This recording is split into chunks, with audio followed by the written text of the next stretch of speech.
Tuh satu. Kurang dikit, turun dikit. Yang gennya merah. Dikit ya. Ya gimana nih? Nah, ini habis. Cek 1, 2, 3. Tes.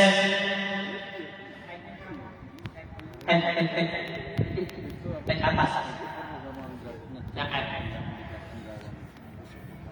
Cek 1, 2, 3. Tes 1. Cek 1, 2, 3.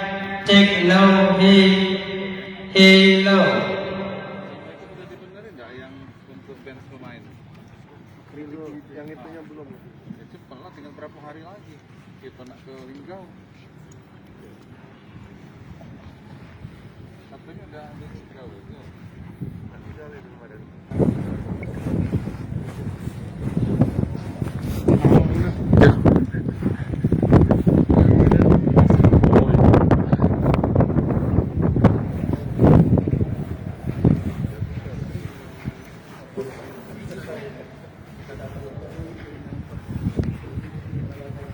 Apa nak di Ya. Ya. Selamat sore pemirsa Sepogo TV. Saat ini kita bersama Pak Basyarudin Ahmad. Beliau adalah Kepala Dinas PU Perkim selaku instansi yang membidangi untuk infrastruktur untuk persiapan baik itu tuan rumah Liga 2 dan juga Piala Dunia U20. Pak Basyar, ini kemarin kan ada dari tim verifikasi infrastruktur dari PSSI maupun dari PT LIB. Ada beberapa hal, mungkin tidak banyak, untuk ada beberapa yang infrastruktur yang mungkin ada yang perlu dipoles, ada yang diganti kayak semacam handle pintu dan sebagainya. Mungkin ada juga yang mungkin atap-atap yang masih ada yang bocor atau itu. Bagaimana kesiapan kita Pak ini Pak? Oh itu sudah kita inventarisir ya, kita akan segera kita perbaikin. Jadi ada dua yang akan kita lakukan. Yang pertama yang untuk Liga 2 yang jangka panjangnya itu yang untuk U20 ya. Misalnya kalau untuk Liga 2 lampu sudah cukup ini, kemarin kan udah dites Kapasitasnya Pak ya? kapasitas luxnya udah. Sampai berapa ribu itu Pak?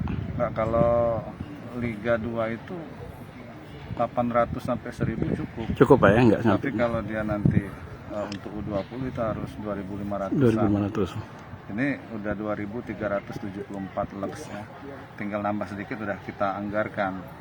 Kemudian itu saya dapat laporan untuk bench pemain dan official itu akriliknya ada yang pecah karena angin ya. Kemarin itu akan kita perbaikin dan segera akan dipasang untuk kursinya ya, untuk bench pemain dan juga official.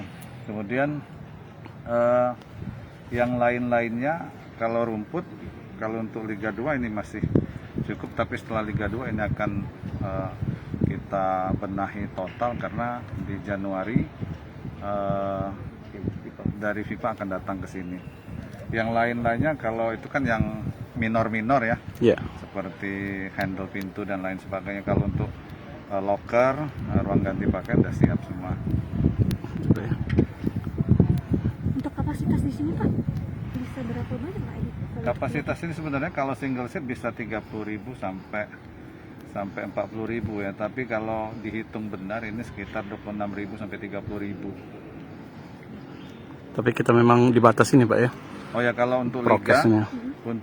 Liga 2 nanti saya nggak tahu, mungkin hanya main di sini yang nonton dari rumah mungkin ya. Iya. Karena masih PPKM ini.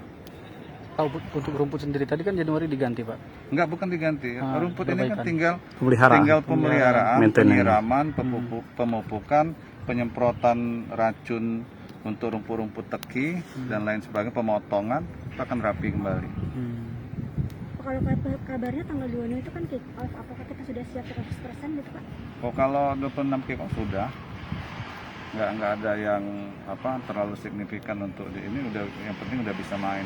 Berarti bisa dibilang sampai saat ini udah 90% lebih gitu Pak? Bisa ya.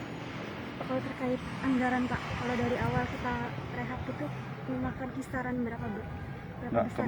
kemarin itu kan waktu kita mau ngejar U20 ya di 2021 ya. Itu kemarin total bersama dengan Bumi Sriwijaya itu sekitar 30-an miliar ya. Itu kurang, itu masih kurang karena banyak pekerjaan-pekerjaan detail yang belum terakomodir. Dan insya Allah di 2022 kita mulai akan menganggarkan untuk pemeliharaan hingga 2023 itu udah memenuhi persyaratan dari FIFA. Nah untuk lapangan latihan udah semua kan, udah rapi untuk lapangan latihan. Kalau untuk U20 itu kan ada rencana 4 tempat lapangan latihan juga, itu di mana aja? Udah selesai. Satu di baseball, satu di Panahan, satu lagi di atletik Bumi. dan satu di Bumi Sriwijaya. Ada 4 lapangan latihan. Semua sudah memenuhi standar dari FIFA. Sudah.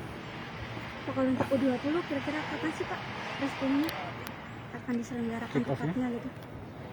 Kalau tepatnya U20 itu saya nggak tahu, belum dapat info tempat tanggalnya, tapi yang jelas kita harus mempersiapkan diri karena infonya di awal Januari, awal tahun 2022 mereka akan inspeksi ke sini. Kalau untuk U20 apa sih ciri khas kita yang ditawarkan dari Sumsel atlet gitu Pak? Maksudnya? Dari segi bangunannya misalnya? Oh, dari depan itu kan udah kita buat ada kearifan lokal ya, ada ciri khas songket yang nggak ada di stadion lain, itu ada motif songket di depan. Kemudian masuk ke lobi, tiang-tiangnya juga kita buat dari cutting ACP itu juga ada dengan motif songket. Kenapa pemilihan yang untuk songket itu? Karena satu, kita memang ada perdanya untuk tetap melestarikan kearifan lokal, ciri khas dari Sumatera Selatan. Kalau rumput kan ini katanya bukan rumput biasa gitu Pak ya. Ini didatangkan dari mana dan perawatannya sendiri? Enggak, kalau rumput ini memang sebenarnya ini rumput Joycia Matrela dari Manila, tapi sudah banyak dikembangbiakan di sini. Jadi kita belinya di Indonesia? Iya, di Indonesia udah ada perkebunan yang memelihara rumput ini. Perawatannya susah nggak? Perawatannya setiap hari bisa kita lihat di situ ada untuk penyemprotan air ya, dengan tekanan tinggi, jus gitu kan. Kemudian ada yang nyemprot untuk membunuh rumput-rumput teki. Kemudian ada pemupukan, kemudian baru pemotongan. Pandai ngomongnya kalau udah selesai di Liga 2, U20, bagaimana dengan perawatan pasca olahraga yang udah diselenggarakan untuk di JSC sendiri? Perawatan harus tetap dilakukan, apalagi kalau kita memang banyak meng-create event. Itu perawatan pasti terjamin. Itu dianggarkan kita atau dianggarkan juga dengan Pak Jateng Yangko? Biasanya di PU ya dianggarkan untuk stadion karena ini masih aset dari pemerintah provinsi. Jadi selesai Liga 2 nanti JSC tidak boleh dimainkan terlebih dahulu sampai Piala Dunia. Itu nanti kita bicarakan dengan dari PSSI dan JSC ya. Sementara ini kita latihan di stop dulu sampai hingga tanggal 26. Berarti nanti pas kick off baru dibuka kembali gitu Pak? Iya. Oke, makasih Pak Basar. Ya. Sudah. Apa yang Tambahan? itu gagal? Dia tidak tahu. Simpan ya, simpan. Nggak perlu, namun foto tadi nggak perlu.